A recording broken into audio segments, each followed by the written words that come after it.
ఒక చరిత్ర పుటల్లోనే మిగిలిపోయి చాలా మందికి ఈ జనరేషన్ వాళ్ళకి తెలియదు.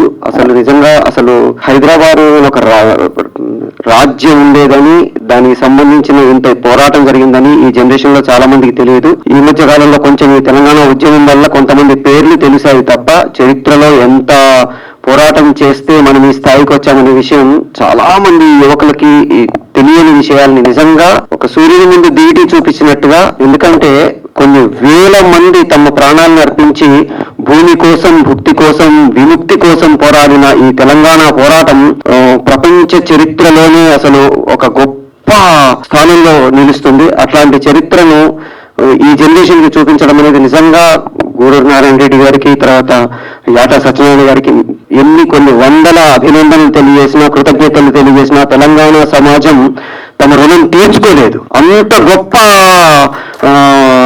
పని వాళ్ళు చేశారు. మేము నిజంగా యాక్చువల్గా దక్కన్ ఫైల్స్ అని మేము స్టార్ట్ చేసి దాని ప్రయత్నంలో ఉన్నాము. నేను యాక్చువల్గా 400 కోట్ల ప్రాజెక్టు దాన్ని చేయాలనే ప్రయత్నంలో ఉన్నాము. కానీ సోదరులు యాటా సత్యనారాయణ గారు దాన్ని ముందే తీసేసి మాకు ఇంకా ఒక మంచి స్ఫూర్తిని ఇచ్చారు.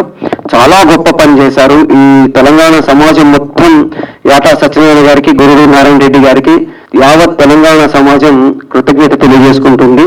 మేమందరం ఆయనకి రుణపడి ఉంటామని ఇంకొకసారి తెలియజేస్తున్నాను. సెలవు. Thank you sir, thank you so much.